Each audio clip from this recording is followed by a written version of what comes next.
kami hormati Kepala OPD di lingkungan pemerintah Kabupaten Lamandau, yang kami hormati Camat se-Kabupaten Lamandau, Lurah, Kades, Ketua MUI, Majelis GKM Nangaburi, Demang Nangaburi, serta Bapak Ibu tamu undangan yang kami hormati. Puji syukur kita panjatkan kehadirat Allah Subhanahu wa Ta'ala, karena rahmat-Nya kita dapat hadir pada hari ini dalam acara Rembuk Stunting Kabupaten Lamandau tahun 2021. Mendengarkan lagu kebangsaan Indonesia Raya. Hadirin mohon berdiri.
Bapak Ibu tamu undangan yang kami hormati, demi lancarnya acara pada hari ini, mari kita berdoa bersama, yang pada kesempatan ini doa akan dipimpin oleh Bapak Adrianus. Assalamualaikum warahmatullahi wabarakatuh. Marilah kita berdoa menurut agama dan keyakinan kita masing-masing. Bismillahirrahmanirrahim. Alhamdulillahirabbil alamin. Wassalatu wassalamu ala asyrofil anbiya'i wal mursalin sayyidina wa maulana Muhammadin wa ala alihi wa sahbihi ajma'in. Ya Allah, Tuhan yang Maha Kuasa, dengan asma-Mu yang Maha Agung dan dengan sifat-Mu yang Maha Benar, puji dan syukur kami persembahkan kehadirat-Mu. Engkau Maha Pencipta alam semesta, tiada terhingga pujian dan sanjungan bagi-Mu. Ya Allah, Tuhan yang Maha Pengasih, berkat rahmat dan pertolongan-Mu dua, kami pada hari ini dapat melaksanakan kegiatan Rembuk Stunting Kabupaten Lamandau tahun 2021. Semoga rangkaian kegiatan dan hasil pertemuan ini mendapat ridho dan kemuliaan dalam mewujudkan masyarakat yang sehat fisik dan jasmani yang bebas dari stunting.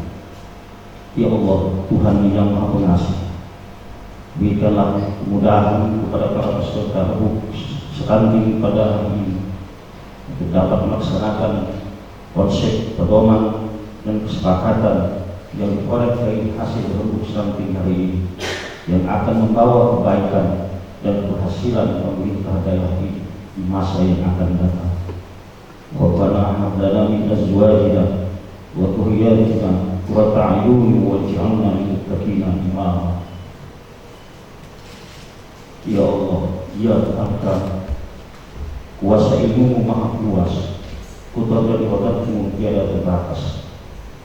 Bukakanlah pintu berkah dan pertolongan dalam langkah dan upah kami membangun daerah ini, wujudkan cita-cita menuju negeri yang adil, makmur, sejahtera, lahir dan batin, berdasarkan Pancasila di bawah naungan ridho dan kasih sayang. Ya Allah, Tuhan yang Maha Bijaksana, berikanlah kami kekuatan dari segala kelemahan, berikanlah kami kemampuan dari segala kekurangan, berikanlah kami kemudahan dari segala kesulitan, berikan kami kepada keberhasilan, jauhkan kami dari kegagalan. Ya Allah, Tuhan yang Maha Pengampun, ambillah segala dosa dan kesalahan kami, dosa ibu bapa kami, dan dosa para pemimpin kami.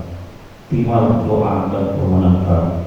Rabbana atina fid dunya hasanah wa fil akhirati hasanah wa qina adzabannar. Alhamdulillahi rabbil alamin. Assalamualaikum warahmatullahi wabarakatuh. Bapak Ibu yang menghormati, acara selanjutnya laporan penyelenggara sekaligus paparan Kepala Bapeda Kabupaten Lamandau kepada Bapak Dr. Andes Abiswa MAP, disilakan.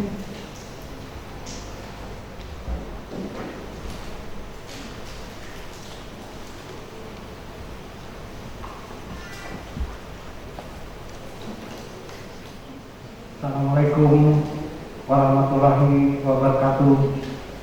Salam sejahtera untuk kita semua. Selamat pagi. Salam. Yang terhormat Bapak Bupati Lamandau, yang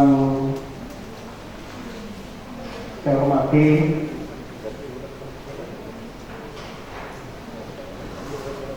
Pak Sekretaris Daerah Kabupaten Lamandau,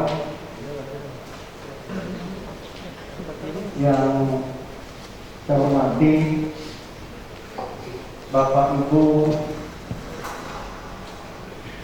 Kepala Perangkat Daerah Kabupaten Lamandau atau yang mewakili, yang saya hormati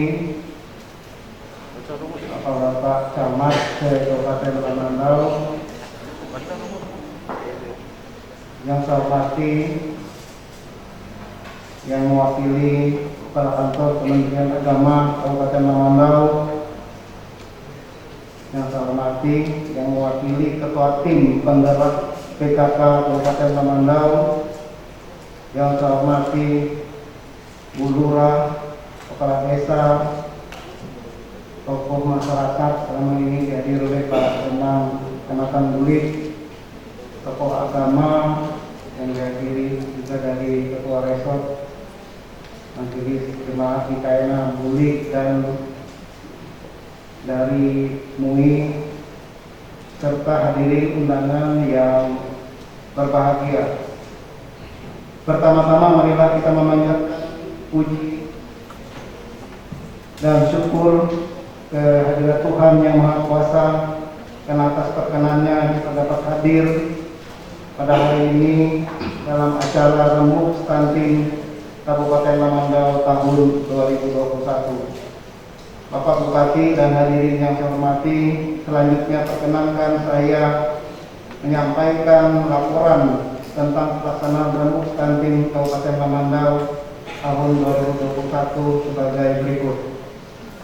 A. Dasar pelaksanaan 1. Peraturan Presiden Nomor 72 Tahun 2021 tentang percepatan penurunan stunting. 2. Keputusan Menteri Bappenas tentang penetapan perluasan kabupaten kota lokasi fokus intervensi penurunan stunting terintegrasi tahun 2022. 3. Peraturan Bupati Lamandau Nomor 20 Tahun 2019 tentang upaya penurunan dan pencegahan stunting berbasis kemandirian keluarga melalui gerakan peduli remaja, wanita hamil atau ibu melahirkan dan anak. B.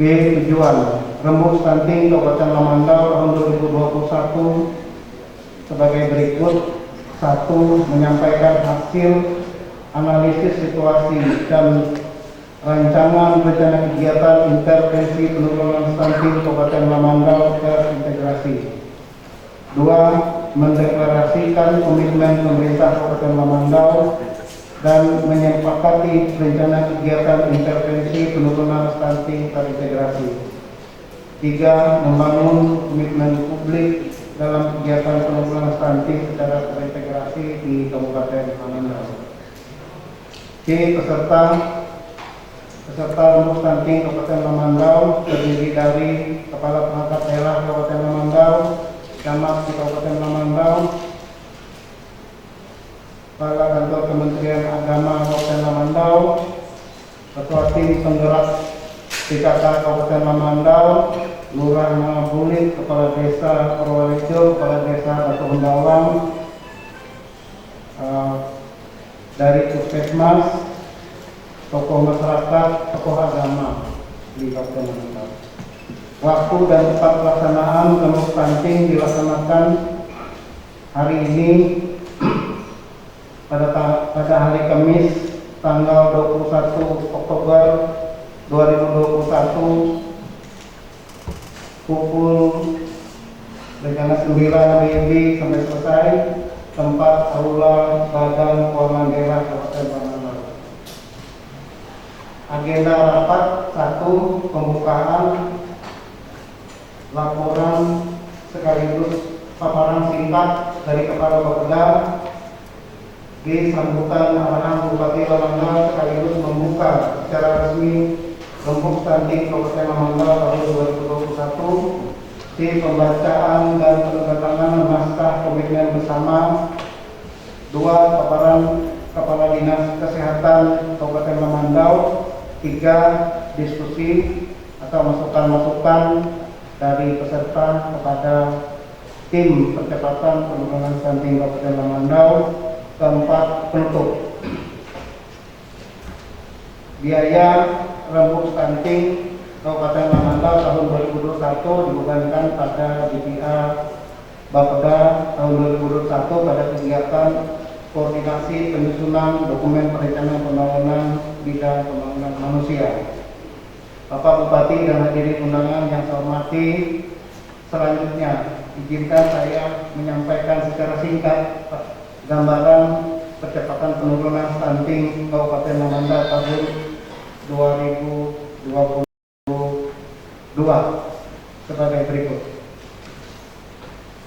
Urgensi percepatan penurunan stunting di Kabupaten Lamandau. Lanjut. Prevalensi stunting Kabupaten Lamandau berdasarkan data Riskesdas tahun 2018, angka prevalensi stunting Kabupaten Lamandau berada di angka 28,34%. Riskesdas ini dihitung 5 tahun sekali, jadi terakhir dihitung tahun 2018. Kemudian kalau berdasarkan data SSGBI tahun 2019, Kabupaten Lamandau berada di angka 17,83%. Data ini dihitung setiap tahun. Terakhir di tahun 2019 dan tahun 2020 ini karena pandemi sehingga belum bisa dihitung dan kita masih menunggu hasil perhitungan prevalensi stunting berdasarkan SSGBI tahun ini. Kemudian kalau berdasarkan data EPPGGM tahun 2020 per Desember, Kabupaten Lamandau berada di angka 16,05 dan data ini update setiap bulan. Lanjut. Kemudian untuk desa lokus untuk penanganan stunting Kabupaten Lamandau tahun 2022. Pada tahun 2022 ini Kabupaten Lamandau sesuai dengan keputusan Menteri Bappenas termasuk dalam lokus secara nasional tahun 2022 dan desa lokus yang ditetapkan berdasarkan keputusan Bupati ada 22 desa Kabupaten Lamandau tersebar di 8 kecamatan. Nah, desa Lupus ini ditentukan berdasarkan analisis situasi yang sudah dilaksanakan oleh tim beberapa waktu yang lalu dengan mempertimbangkan prevalensi stunting Kabupaten Lamandau di atas rata-rata dan juga jumlah kasus stuntingnya. Jadi untuk penentuan desa ini sudah mengikuti ketentuan juknis mengenai penanganan stunting. Lanjut. Nah, kegiatan penurunan stunting Kabupaten Lamandau dilaksanakan melalui intervensi gizi spesifik ya.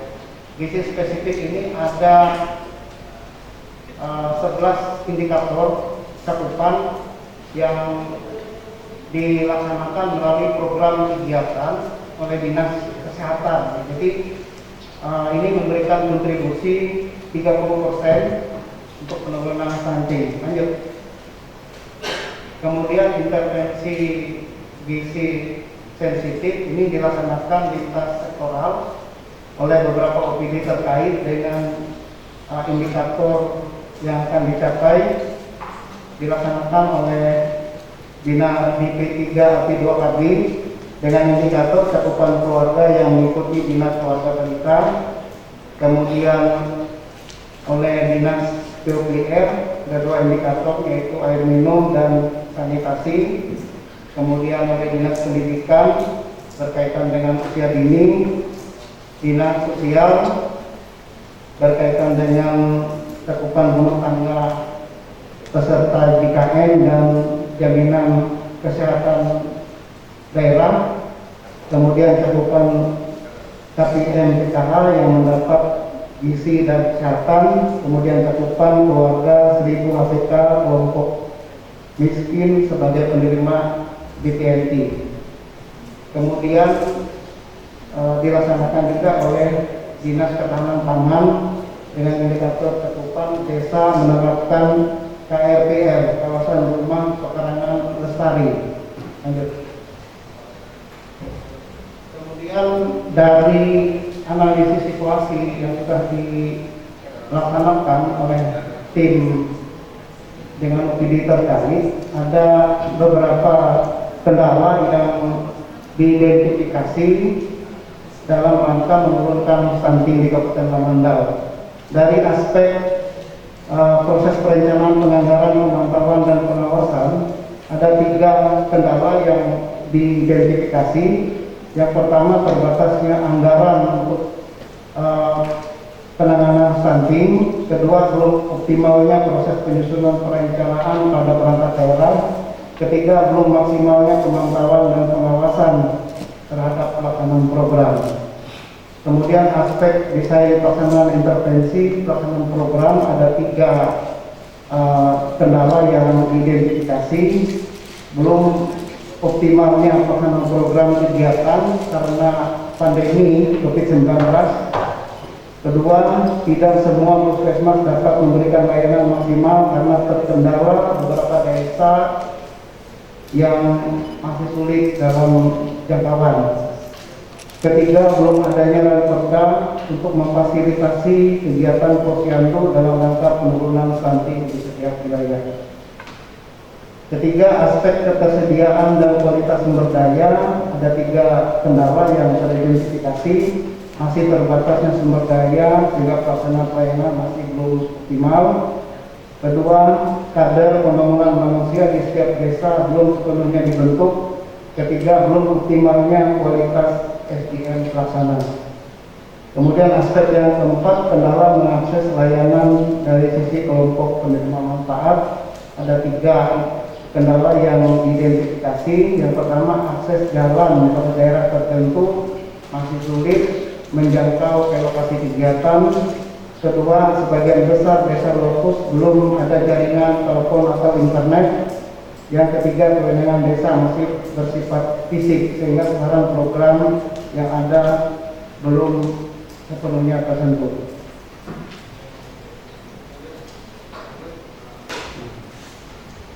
Kemudian rencana anggaran untuk penurunan stunting tahun 2022, Dinas Kesehatan ada satu program yaitu penyediaan layanan kesehatan untuk UKM dan UKB rujukan di tingkat daerah dengan alokasi anggaran yang direncanakan sebesar 1,3 miliar. Nah, ini diperuntukkan baik untuk lokus permana stunting maupun non lokus Kabupaten Lamandau. Kemudian dinas sosial satu program yaitu perlindungan dan jaminan sosial, rencana anggarannya sebesar 15 juta yaitu untuk lokus. Kemudian dinas PUPR ada 2 program yaitu sanitasi dan air minum dengan total anggaran 11,3 miliar yang ditujukan untuk desa se-Kabupaten Lamandau baik lokus maupun non lokus. Kemudian di P3AP 2KB ada 5 program dengan rencana anggarannya sebesar 227 juta lebih. Selanjutnya Dinas Ketahanan Pangan ada 2 program dengan rencana anggarannya sebesar 148 juta lebih. Kemudian Dinas Pertanian dan Perikanan ada 3 program dengan rencana anggaran sebesar 113 juta lebih. 113 juta pas. Kemudian di PMD ada 1 program dengan alokasi anggaran yang direncanakan sebesar 94 juta lebih. Kemudian Bapeda 1 program dengan alokasi anggaran yang direncanakan sebesar 67 juta lebih. Sehingga total anggaran untuk penanganan stunting Kabupaten Lamandau baik lokus maupun non lokus sebesar 13 miliar 319 juta lebih. Nah, ini beberapa kegiatan Pak Bupati yang sudah dilaksanakan. Ini pada saat rapat melaksanakan aksi 1 dari 8 aksi penurunan stunting sesuai dengan juknis. Ini adalah rapat untuk melaksanakan aksi 1. Lanjut. Kemudian ini kegiatan pembinaan pemerintahan desa dan PKM pencegahan stunting ini di Kecamatan Sematu oleh Dinas Kendi. Nah, kemudian ini penyuluhan pencegahan stunting sejak dini dilaksanakan oleh DP3AP 2KB. Lanjut. Sama juga oleh Dinas DP2KB. Lanjut. Ini penyediaan air minum dan sanitasi di Kecamatan Delang dilaksanakan melalui Dinas PUPR. Dan ini terbentuknya KRPR kawasan rumah karangan lestari oleh kelompok masyarakat di Kecamatan Sematu. Nah, ini beberapa visual yang sudah dilaksanakan terkait dengan upaya penurunan stunting di Kabupaten Lamandau. Nah, demikian yang dapat saya laporkan terkait dengan penyelenggaraan kegiatan penurunan stunting hari ini dan sekilas mengenai upaya penurunan stunting Kabupaten Lamandau. Mohon maaf apabila dalam penyelenggaraan acara ini terdapat hal-hal yang kurang berkenan bagi Bapak Ibu semuanya. Selanjutnya kami mohon dengan hormat pada saatnya nanti kepada Bapak Bupati Lamandau berkenan untuk memberikan sambutan dan arahan sekaligus membuka secara resmi Rembuk Stunting Kabupaten Lamandau tahun 2021. Sekian dan terima kasih. Wassalamualaikum warahmatullahi wabarakatuh.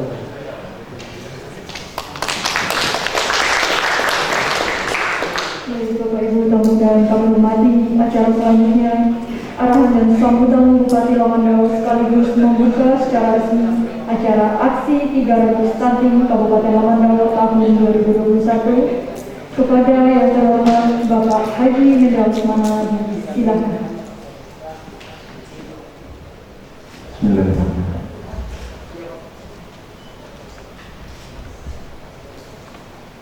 Assalamualaikum warahmatullahi wabarakatuh. Salam sejahtera untuk kita sekalian. Sampai selamat di Manalatai, selamat tujuh Serende Malembang. Adil Katrino, Becurangi, Besurga, Usengat, Tijubata. Yang saya hormati saudara sekretaris daerah Kabupaten Mandar. Yang saya hormati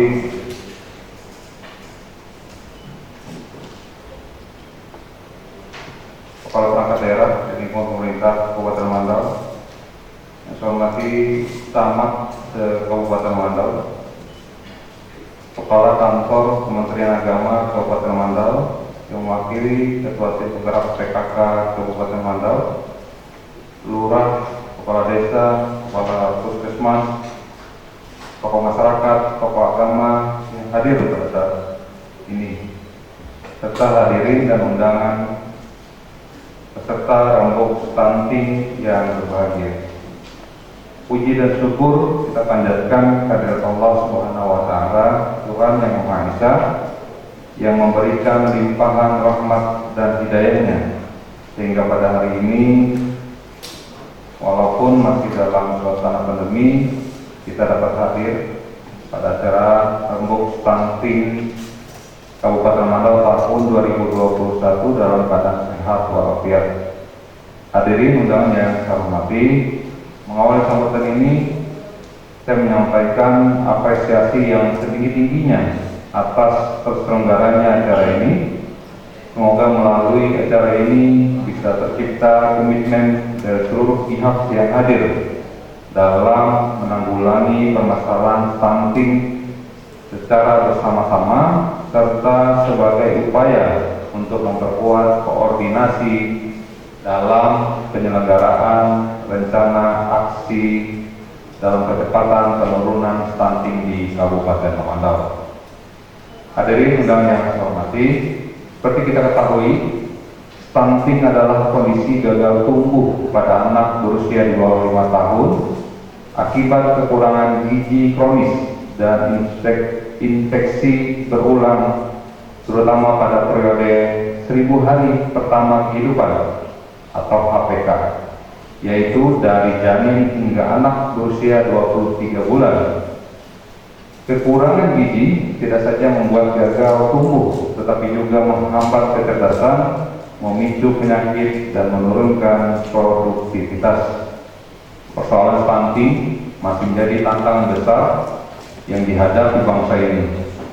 Angka stunting nasional berdasarkan data riset kesehatan dasar atau Riskesdas pada tahun 2018 sebesar 30,8%. Sedangkan berdasarkan survei status gizi balita Indonesia SSGBI 2019, angka stunting turun menjadi 27,7%. Untuk Kabupaten Mandar, prevalensi stunting berdasarkan data riset kesehatan dasar atau Riskesdas 2018 adalah 28,34%. Sedangkan berdasarkan survei status gizi balita Indonesia atau SSGBI 2019, angka stunting turun menjadi 17,83%.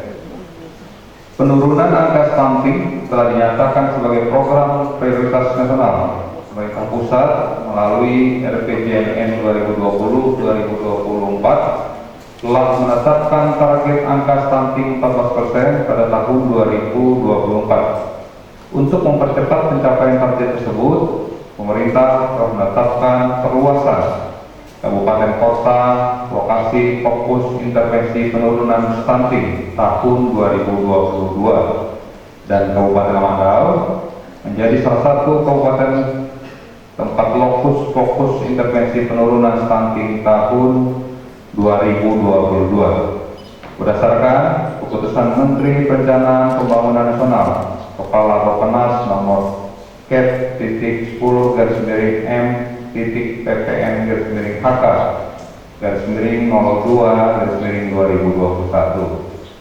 Hadirin undangan yang saya hormati, rembuk stunting ini merupakan tahapan dari 8 aksi pelaksanaan intervensi penurunan stunting terintegrasi Aksi integrasi ini merupakan pendekatan intervensi yang dilakukan secara terkoordinasi, terpadu dan bersama-sama sehingga harus melibatkan lintas sektor dalam perencanaan, pelaksanaan dan pemantauan kegiatan.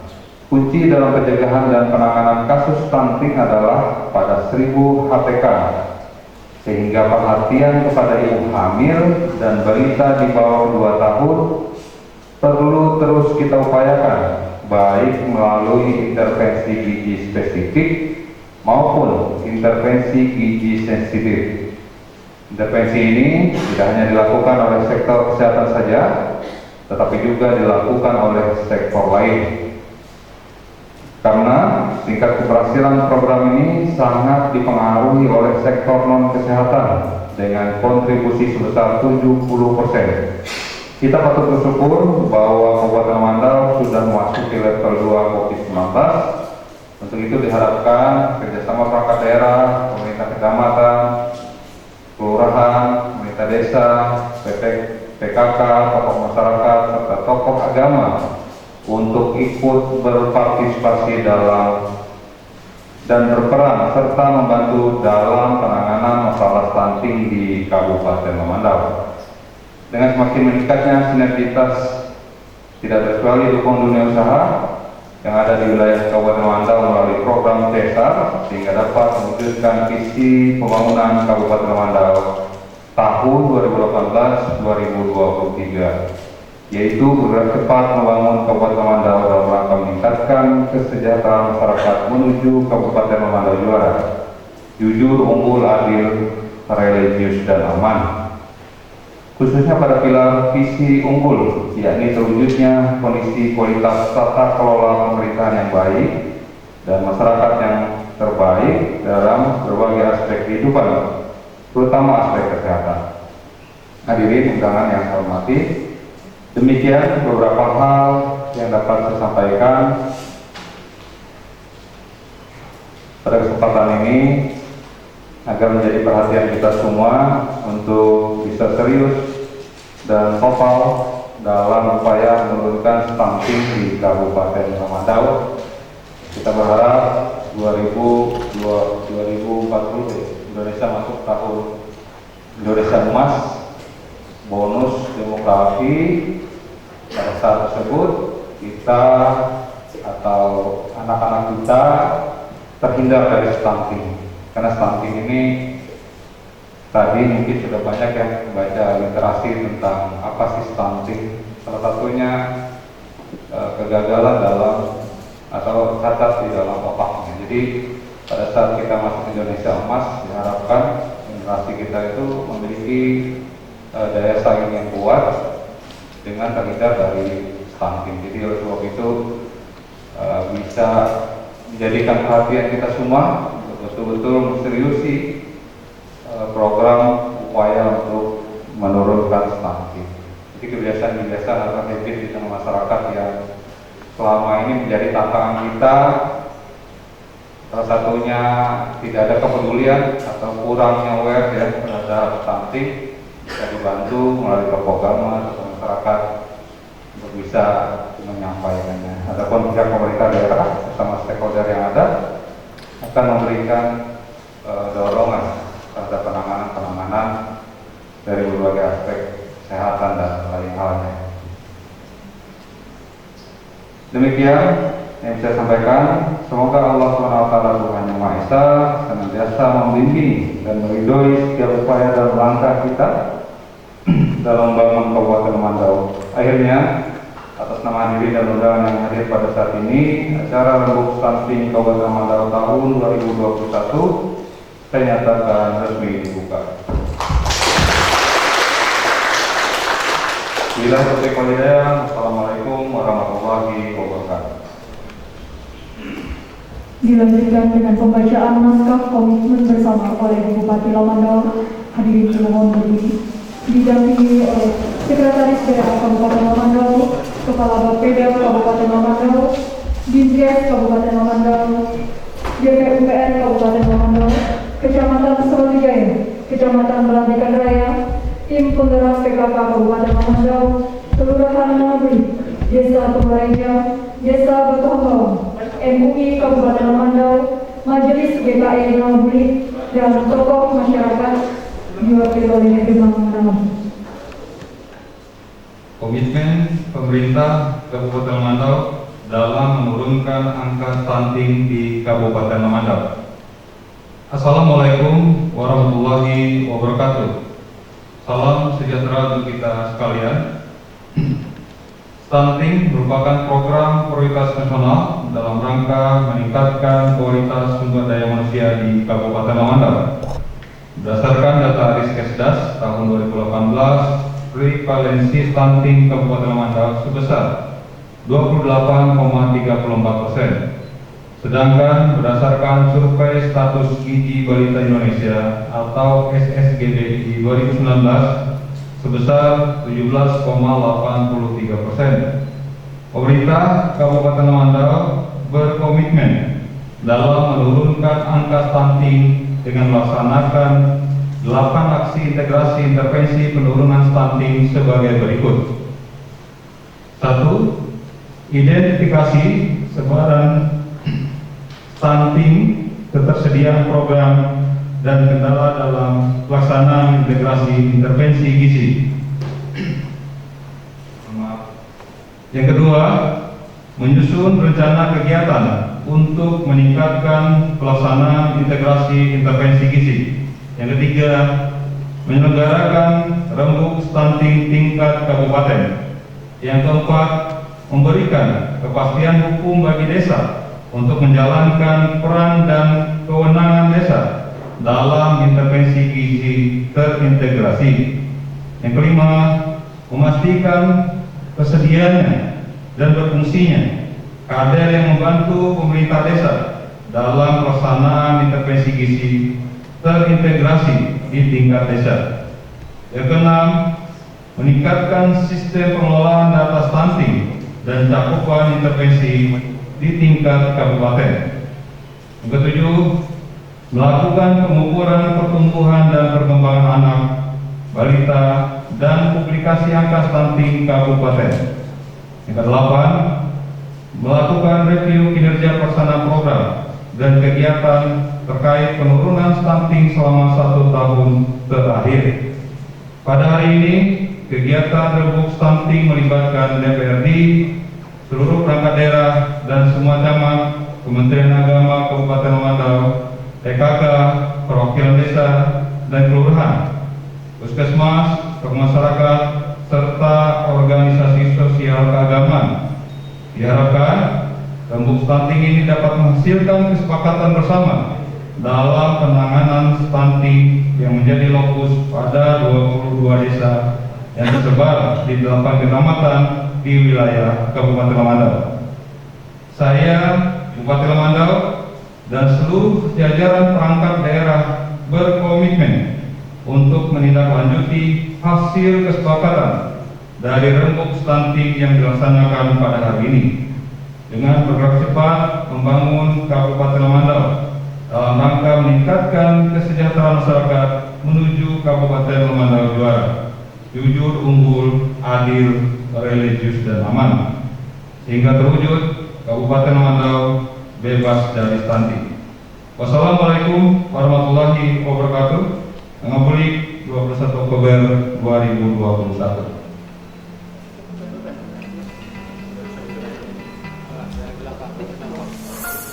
Penandatanganan selanjutnya oleh Sekretaris Daerah Kabupaten Lamandau.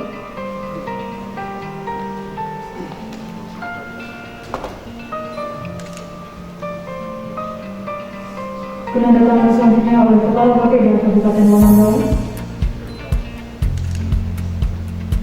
Penandatanganan selanjutnya oleh DPUPR Kabupaten Lamandau. Mohon maaf, Dinkes Kabupaten Lamandau atau yang mewakili.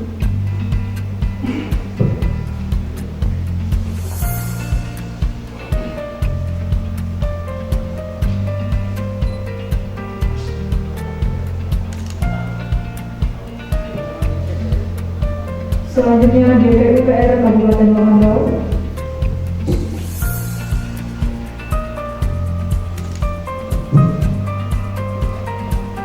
Selanjutnya Kecamatan Sematu Jaya.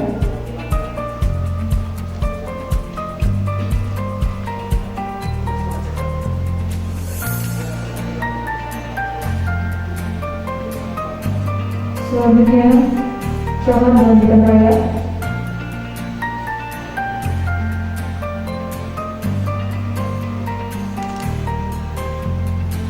Selanjutnya tim penggarap PKK Kabupaten Mandau ada yang mewakili.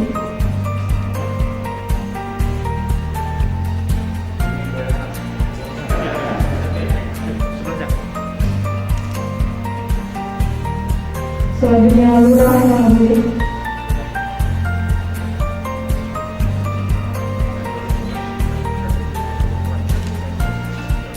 Selanjutnya Kepala Desa Purwarejo.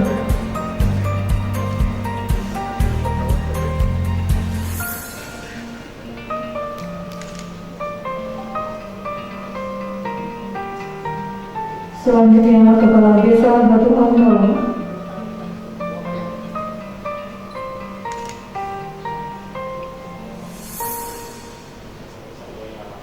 Selanjutnya MUI Kabupaten Mandau.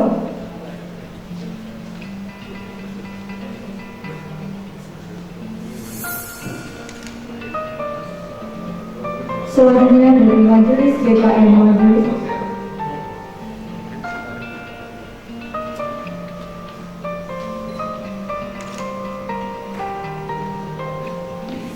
Dan yang terakhir tokoh masyarakat yaitu Demang Nambui.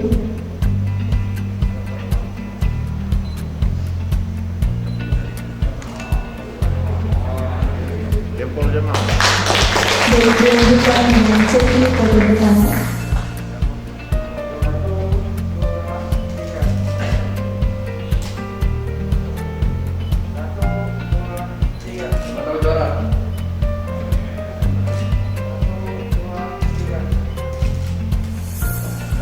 Baik, terima kasih kepada sekalian. Baik, terima kasih.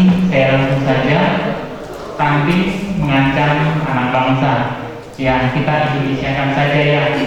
Jadi kita Indonesiakan saja. Kalau Inggrisnya stunting, supaya lebih enak membacanya sesuai dengan lidah kita. Kita pakai stuntingnya. Oke, lanjut.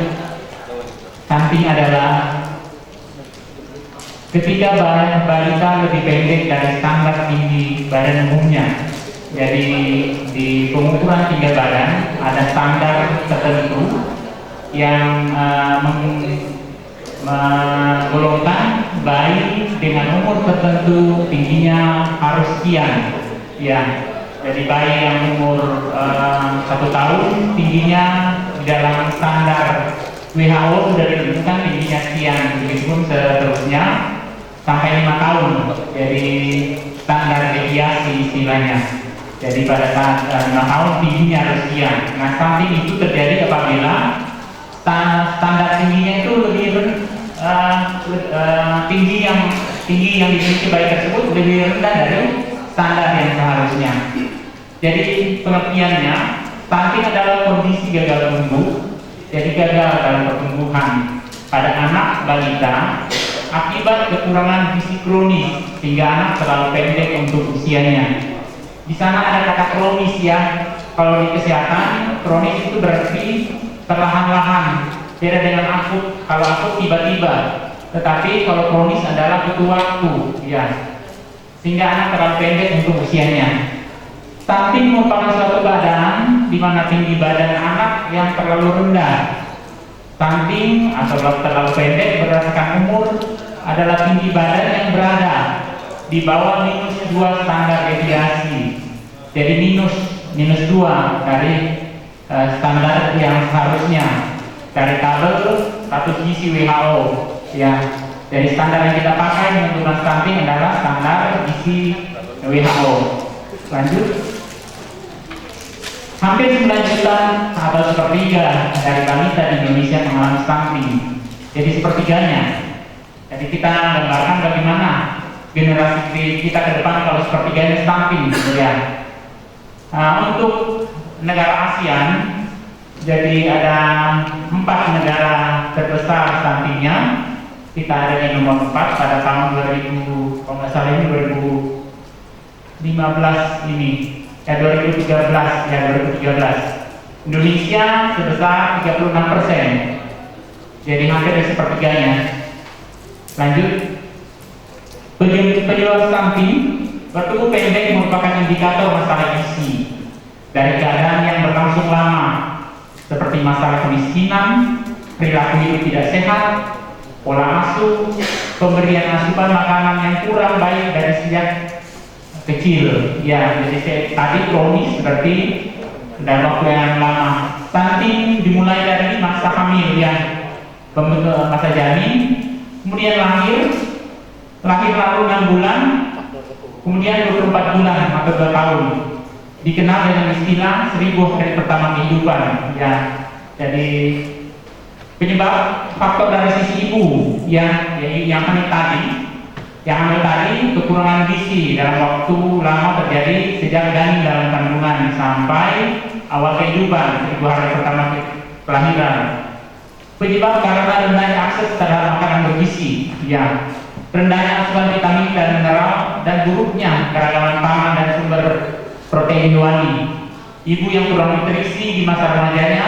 Kenapa sekarang Dinas Kesehatan juga fokus pada remaja, khususnya pemberian tablet tambah darah pada remaja, masa kehamilan, pada masa menyusui, hipertensi, infeksi pada ibu, jarak kelahiran terlalu dekat, kehamilan remaja yang mengganggu asupan nutrisi ke janin. Hal ini dikarenakan adanya kebutuhan nutrisi untuk pertumbuhan ibu yang masih remaja.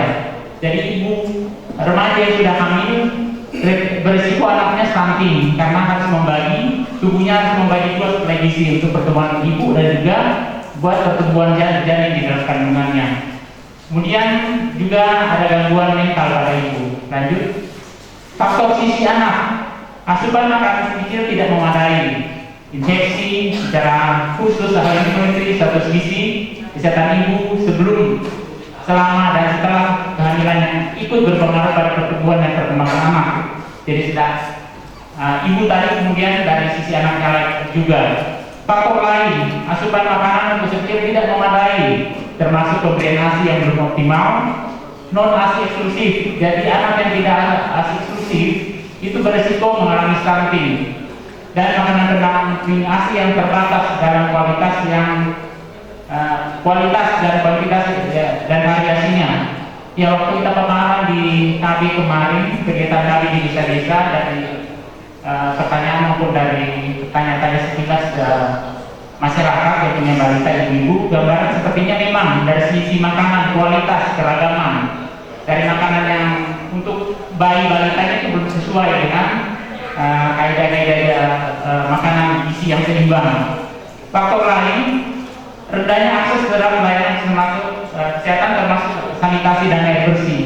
Karena kalau tidak memiliki sarana sanitasi air bersih dan zaman, risiko terjadi penyakit infeksi, sehingga energi yang dipakai untuk pertumbuhan dipakai tubuh untuk melawan penyakit, makanya bisa terjadi stunting. Pola asuh yang kurang baik, terutama pada perilaku dan praktik pemberian makan kepada anak. Ya, jadi jangan disangka bahwa stunting ini terjadi pada orang-orang miskin aja, pada ekonomi lemah. Banyak yang ekonominya mampu, tetapi di dalam pola asuh pemberian makanan yang tidak tepat sehingga anaknya stunting, hanya diberi makan-makanan yang mudah didapat, ya, tidak mempertimbangkan gizi yang seimbang. Kemudian faktor kualitas pangan yang buruknya keragaman pangan dan sumber protein hewani berakibat rendahnya asupan vitamin dan mineral pada individu. Faktor lain seperti ekonomi, pendidikan, infrastruktur, budaya dan lingkungan. Lanjut, akibat stunting, perkembangan otak dan fisik terhambat. Ini akibat yang sangat fatal. Lanjut, sulit berprestasi, yang karena tadi sudah ada gangguan dengan otaknya, tentu dalam prestasi belajar akan susah. Lanjut, rentan terhadap penyakit pada saat dia besar, dia mudah terkena penyakit tidak menular ya, jantung, obesitas, dan hipertensi dan seterusnya. Lanjut. Ketika dewasa mudah mengalami kegemukan, sehingga berisiko terjadi penyakit menderita penyakit jantung, diabetes, dan penyakit-penyakit tidak menular lainnya. Lanjut. Dampak kurang gizi pada awal kehidupan terhadap kualitas sumber daya manusia. Jadi kenapa pemerintah kita begitu peduli tentang stunting, karena sangat berpengaruh terhadap sumber daya manusia. Gagal tumbuh, berat badan lahir rendah, kecil, pendek, kurus, dan daya tahannya rendah. Hambatan perkembangan kognitif, nilai sekolah, dan keberhasilan pendidikan. Kemudian menurunkan produktivitas pada usia dewasa, gangguan metabolik, resiko penyakit tidak menular pada saat usia dewasa, dan kemungkinan besar akan meninggal ya. Lanjut. Jadi ini masih akibat stunting. Usia produktif anak stunting memiliki penghasilan 20% lebih rendah daripada anak yang tumbuh optimal. Lanjut.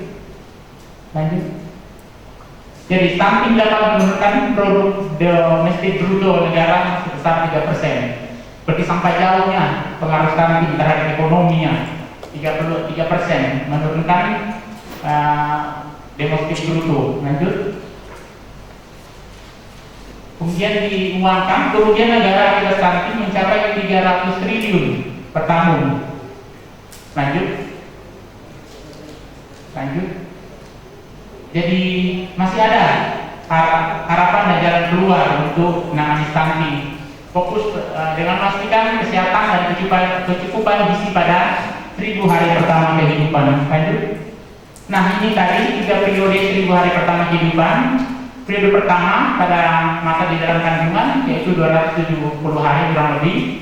Selama ini organ utama manusia, otak, jantung, paru, hati, ginjal, mata, hidung, telinga, dan seterusnya itu dibentuk.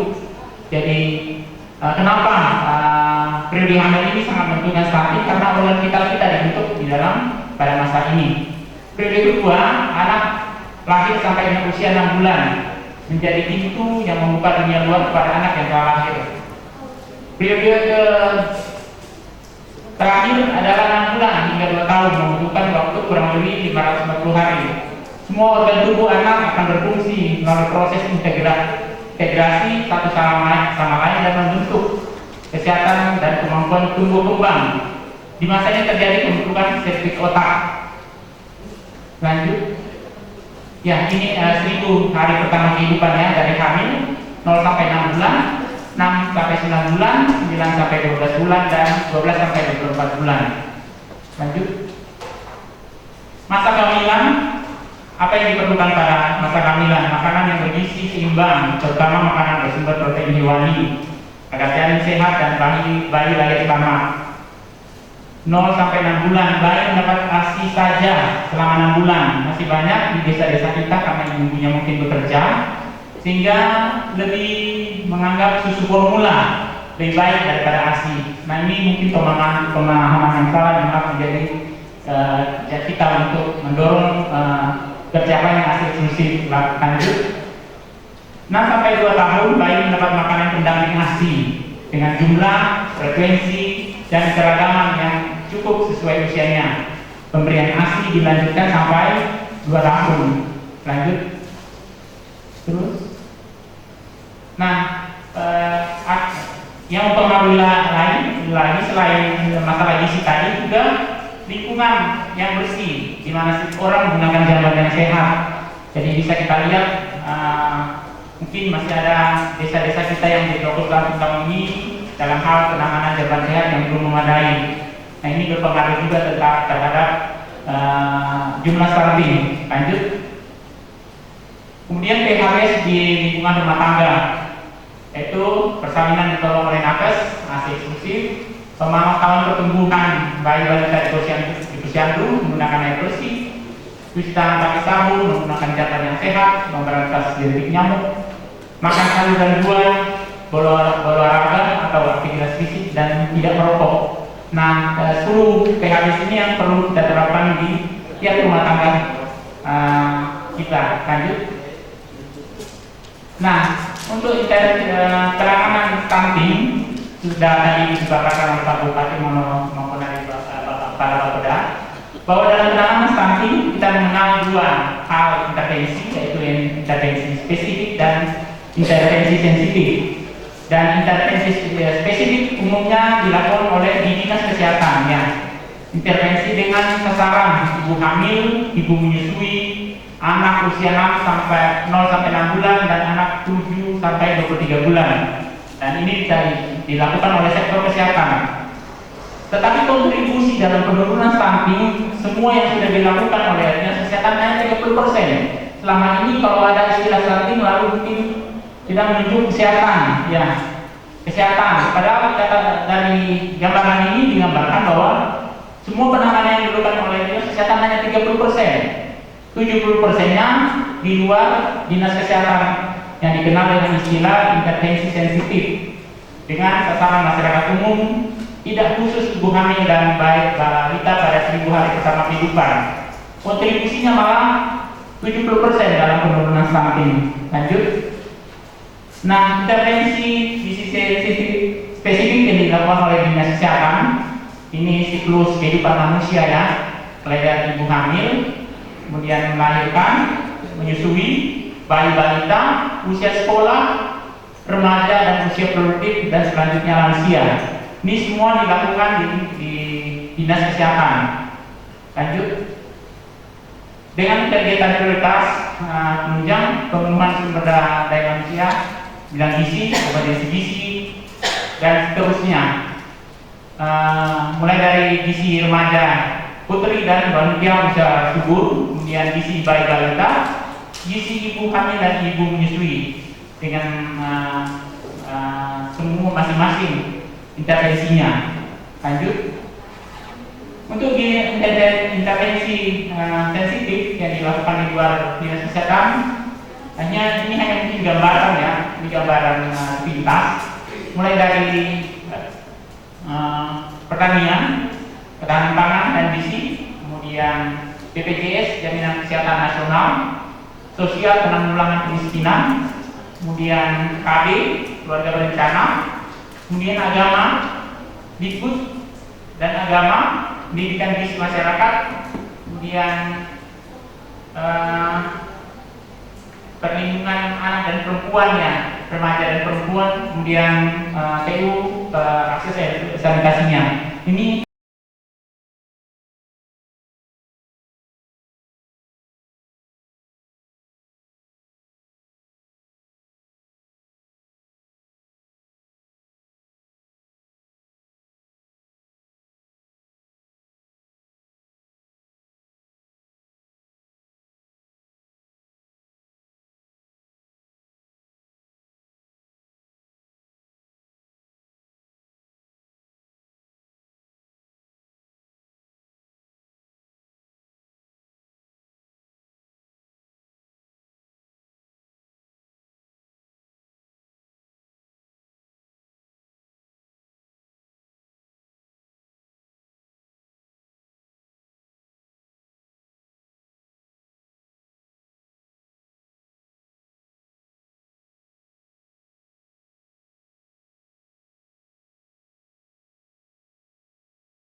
untuk membantu mereka untuk menyelesaikannya. Nah, ini supaya menjadi perhatian bersama. Kemudian terkait anggaran, apakah khususnya yang desa ada data stunting tersebut bisa dianggarkan di anggaran desa nih Pak? Karena mengharapkan anggaran dinas mungkin punya keterbatasan. Nah, sebenarnya yang paling pas ini menurut saya masukkan di anggaran desanya. Apakah kalau di DS mungkin bisa ya di DS, kalau ini mungkin bisa ya di, supaya nanti pihak desa tidak punya alasan untuk menyelesaikan tersebut karena terkait anggaran. Meningkatkan gizi memang tidak merupakan anggaran, tetapi tetap kita memerlukan barang itu untuk mensuplainya, terutama segala vitaminnya, segala suplaian gizi makanannya, dan ini harus memang benar-benar diperhatikan. Menurut saya seperti itu. Dan saya lebih paham. Nah, kami di kecamatan siap membackup terkait kegiatan seperti ini. Mungkin itu saja Pak, sekedar menurut masukan dari saya. Terima kasih. Terima kasih. Selamat siang, selamat sejahtera bagi kita bersama. Maksud saya pada di permasalahan bahwa kami sebagai masyarakat memang belum begitu paham mengenai stunting. Mungkin ada beberapa hal yang perlu kita pertanyakan.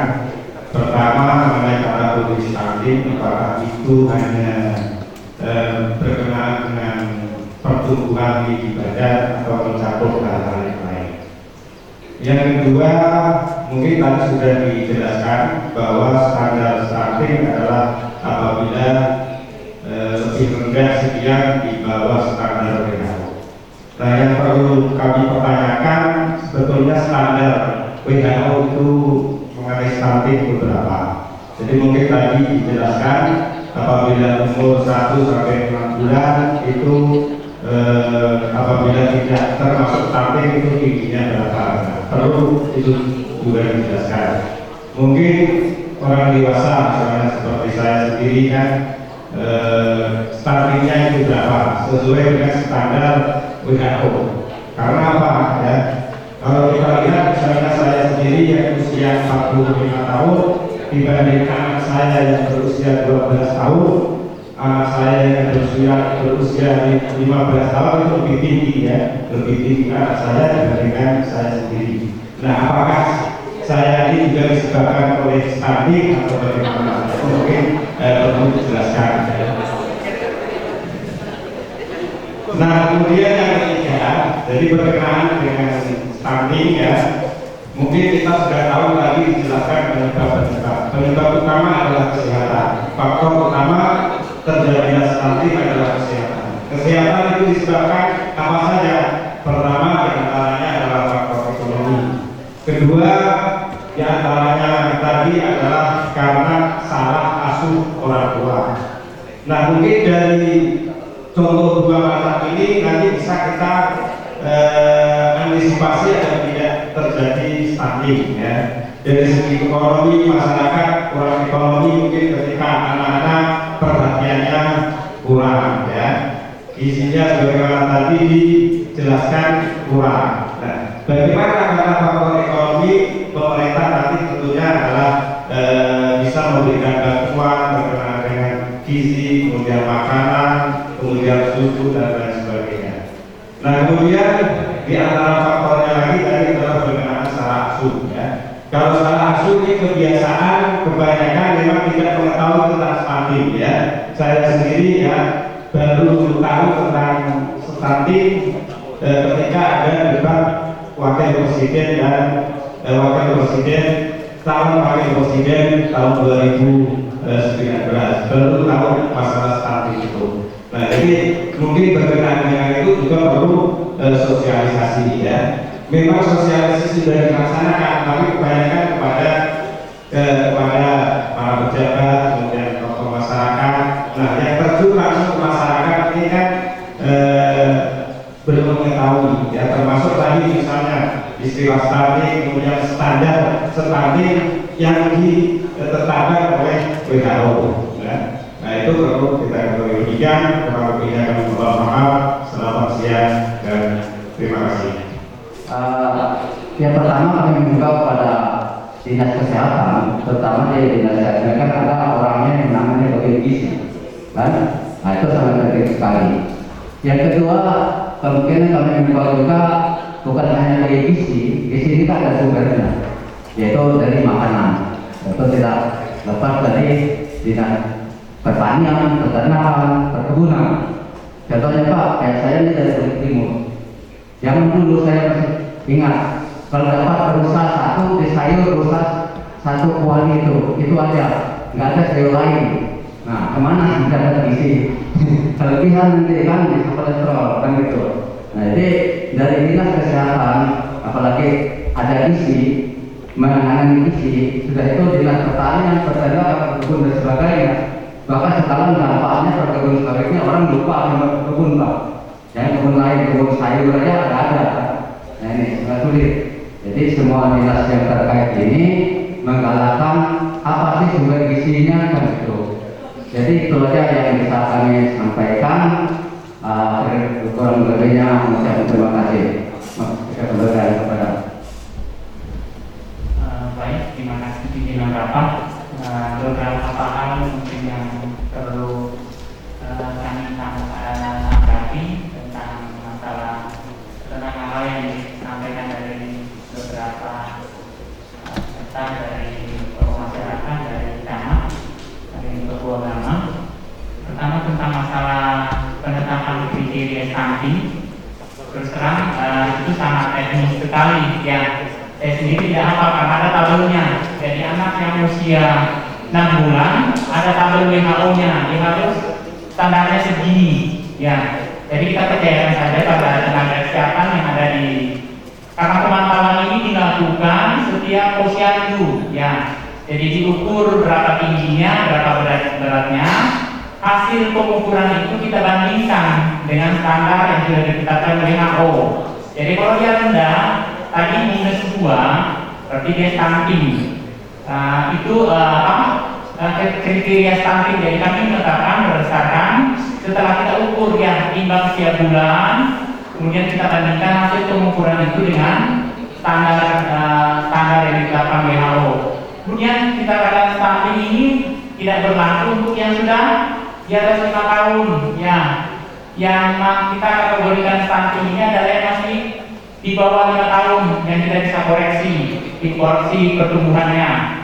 Jadi untuk kita yang memang sudah lahir sampai bapak tadi mengatakan anaknya lebih tinggi dari bapaknya, mungkin bapaknya pakai stunting, itu sudah tidak kategori stunting. Yang stunting itu adalah yang balita yang perlu kita perbaiki. Kemudian alat pengukur sangat sederhana. Kita memakai alat pengukur tinggi badan, dan untuk mengukur tinggi badan itu pada teorinya di mantan gizi maupun kuliah kesehatan sudah dibekali tentang mengukur tinggi badan yang benar dan juga mengukur berat badan yang benar. Karena mengukur penetapan stunting ini berdasarkan tinggi badan berumur, ya tinggi badan berumur. Jadi kalau dia umur 1 tahun, tinggi badannya sekian, kemudian kita lihat di standar deviasinya apa kurang, berarti dia stunting. Kalau dia lebih, berarti dia masuk kategori normal atau tinggi. Kemudian masalah penanganan ini mungkin pola pikir kita yang perlu kita sedikit buka ya. Karena terus terang saya melihat suasana rapat kita masih ujung-ujungnya tes kesehatan. Padahal kita lihat bahwa si paparan saya tadi, tapi ini yang sederhana aja, faktor sosial budaya. Jadi dia stunting karena ada nggak dia mau makan, ada nggak makanan yang tercukupi di rumah, sayur mayur, ikan, lauk pauk, kemudian dan seterusnya. Kemudian kalau dia ada makanan di rumah, apakah dia punya pengetahuan untuk mengolah makanan itu supaya sesuai dengan kalau bahasa dulu 4 sehat 5 sempurna. Kalau kami kesehatan mengistilahkan sekarang gizi seimbang. Jadi ada lauk pauknya, ada makanan pokoknya, tidak mesti nasi. Makanan pokok kita tentu sudah tahu. Kemudian buah-buahannya, sayur mayurnya, dan sumber proteinnya baik hewani maupun tumbuhan. Jadi sebenarnya itu aja sebenarnya kalau kita mau sederhanakan, bahwa dia yang dia mau makan ada nggak di rumahnya, ya. Kemudian walaupun dia ada makanan yang tersedia di rumahnya, dia tahu nggak bahwa makanan itu akan memenuhi kebutuhan gizinya. Selama ini mungkin terserang kami dari Dinas Kesehatan mengamati faktor sosial budaya masyarakat kita yang banyak harusnya diintervensi, ya, cara pemberian makannya, pengelolaan ketahanan rumahnya, dan seterusnya. Jadi hal sederhana sebenarnya hanya tersedia nggak makanan yang mau makan di rumah, kemudian tersedia bagaimana dia mengolahnya. Kalau tidak tersedia, ya tentu karena faktor ekonomi, atau karena dia tidak tergerak dia menanam dan memanfaatkan pekarangan dan seterusnya. Mungkin itu saja mungkin yang bisa saya sampaikan. Lebih dari kurangnya kami mohon maaf. Ya, terima kasih. Saya kembalikan. Hal ini gereja berdasarkan siap untuk ikut mensosialisasikan dan memberikan edukasi terutama warga jemaatnya dalam hal gizi yang baik dan masalah stunting ini, karena ini yang berpengaruh pada kualitas SDM di masa depan. Yang kedua, saya kira selain faktor ekonomi, faktor yang lain-lain, juga memang betul terus faktor gaya hidup. Gaya hidup dalam sebuah keluarga itu sangat berpengaruh pada asupan gizi di dalam sebuah keluarga. Contoh misalnya misalnya di kota seperti kabupaten atau provinsi gitu, alasan kesibukan misalnya, kesibukan kerja dan sebagainya, sehingga banyak orang tua memberikan makanan yang cepat saji atau junk food kepada anak-anak balitanya, misalnya seperti Indomie atau sosis atau nugget atau pentol yang sudah mengandung pengawet begitu. Akibatnya dari usia balita, anak-anak tidak suka sayur, tidak suka ikan. Nah, karena lidahnya sudah terbiasa dengan makanan-makanan yang berasa, yang mengandung penyedap rasa. Ini juga tantangan bagi kita dalam perbaikan gizi dalam hal stunting ini. Ya, jadi sekali lagi ini juga salah satu penyebabnya adalah gaya hidup, faktor ini praktis atau karena malas. Jadi mungkin ibu-ibu atau keluarga itu malas, ya jadi yang cepat-cepat saja, yang praktis-praktis dikira asal kenyang ya sudah. Nah ini juga masalah bagi kita, tantangan yang ke depan. Tapi yang pasti bahwa kami gereja pertama akan ikut mendukung program ini, ya, dalam baik dalam ibadah gereja maupun dalam kegiatan-kegiatan lain, dan ini juga menjadi perhatian bagi kami juga. Sekian demikian, terima kasih. Terima kasih atas waktu dan kesempatan yang diberikan. Singkat saja Pak, kebetulan di sini ada Bapak Camat. Nah, kami mohon untuk mendukung aksi 5. Kami mohon untuk SK KPN itu kalau memang sudah terbentuk, kepala desa sudah mengesahkan, jadi tolong didorong untuk diterbitkan SK itu sehingga disampaikan kepada Dinas Pemberdayaan Masyarakat dan Desa, karena ini aksi 4 kan sudah selesai dari Dinas Pemberdayaan Masyarakat dan Desa. Nah ini untuk mendukung yang aksi 5 Pak. Mungkin itu saja saran kami. Terima kasih. Selamat siang. KPM, ya. KPM itu kader pembangunan manusia di desa. Ini menjadi karena kader-kader inilah yang tadinya akan melakukan aksi di desa terkait dengan sosialisasi, edukasi maupun bagaimana aksi penurunan stunting di desa, ini kader-kader di desa. Menjadi perhatian karena beberapa desa yang belum melakukan SK-SK KPI ini. Ini menjadi perhatian masing-masing desa. Bapak Ibu sekalian, demikian untuk rembuk stunting kita pada siang hari ini. Sampai siang hari ini saya ucapkan terima kasih. Dan kita untuk rembuk stunting ini dengan memohon ridho Tuhan Yang Maha Esa dan izin kita semua, rembuk stunting di Kabupaten Mandau tahun 2021 ini dinyatakan ditutup. Wassalamualaikum warahmatullahi wabarakatuh. Balikan saya di sini. Baik, Bapak Ibu dan Saudara hormati, demikianlah seluruh rangkaian acara rembuk stunting Kabupaten Mandau tahun 2021. Kami ucapkan terima kasih atas kehadiran Bapak Ibu sekalian. Akhir kata,